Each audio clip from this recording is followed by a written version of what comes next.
বিসমিল্লাহির রহমানির রহিম।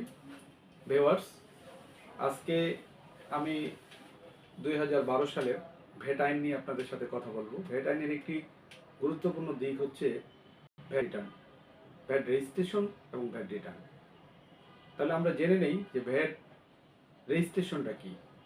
আপনি যদি বাংলাদেশে নির্দিষ্ট কিছু সেক্টরে ব্যবসা করতে চান, আপনি প্রপার্টার হন অথবা পার্টনারশিপ ফার্ম হন অথবা লিমিটেড কোম্পানি হন, আপনি নির্দিষ্ট কিছু সেক্টরে ব্যবসা করতে গেলে অবশ্যই আপনাকে এই ভ্যাট রেজিস্ট্রেশন করতে হবে।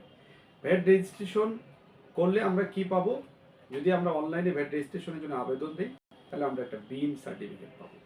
এই বিন সার্টিফিকেটটা হচ্ছে আপনার 13 ডিজিটের। এখানে এই বিন সার্টিফিকেটটাকে আমরা বলি বিজনেস আইডেন্টিফিকেশন নাম্বার। তো বিন সার্টিফিকেট যদি আপনি পেয়ে থাকেন, তখন আপনাকে কি করতে হবে, আপনার করণীয় কি? আপনাকে বিন সার্টিফিকেট পাওয়ার পর আপনি ব্যবসা কন্টিনিউ করেন না করেন, আপনার যদি সার্টিফিকেট থেকে থাকে, বিন থেকে থাকে, তাহলে অবশ্যই আপনাকে প্রতি মাসে ভ্যাট রিটার্ন দিতে হবে। তাহলে এবার আসা যাক যে ভ্যাট রিটার্ন কোথায় দেবেন আপনি। আপনাকে ভ্যাট রিটার্ন আপনি দুইভাবে দিতে পারেন। আপনি ভ্যাট রিটার্নটা 2 পাতার হয়, সেটা আপনি ফিল আপ করে নির্দিষ্ট যে সার্কেল অফিস আছে সেখানে গিয়ে আপনি ফিজিক্যালি জমা দিতে পারেন, অথবা এখন অনলাইনে একটা বিশাল প্ল্যাটফর্ম, এই ভ্যাট রিটার্নের প্ল্যাটফর্মটা অনেক স্ট্রং।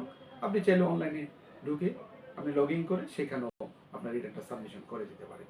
তাহলে আমরা আজকে একটা জায়গায় ক্লিয়ার হলাম যে ভ্যাট আইনে আপনি যদি বিল রেজিস্ট্রেশন করে থাকেন, আপনি যদি বিল নাম্বার থাকে আপনার, তাহলে অবশ্যই আপনাকে প্রতি মাসে আপনাকে ভ্যাট রিটার্ন জমা দিতে হবে।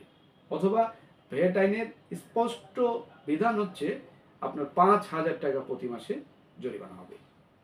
আপনি না দিলেই 5,000 টাকা জরিমানা দিতে হবে। সুতরাং এই ভুল কিন্তু করা যাবে না যে আমি বিল নিয়ে বসে আছি, এই ভুল ভুলেও করবেন না যে বিল নেওয়া মানে এখানেই শেষ, এটা করবেন না। এই জন্য আমার প্রত্যেকটি ব্যবসায়ীদের প্রতি উদাত্ত আহ্বান, আপনারা চেষ্টা করবেন বিল নিয়ে চুপ করে বসে থাকবেন না। অবশ্যই প্রতি মাসে আপনার রিটার্নটি অফিসে অথবা অনলাইনে জমা করে দেবেন।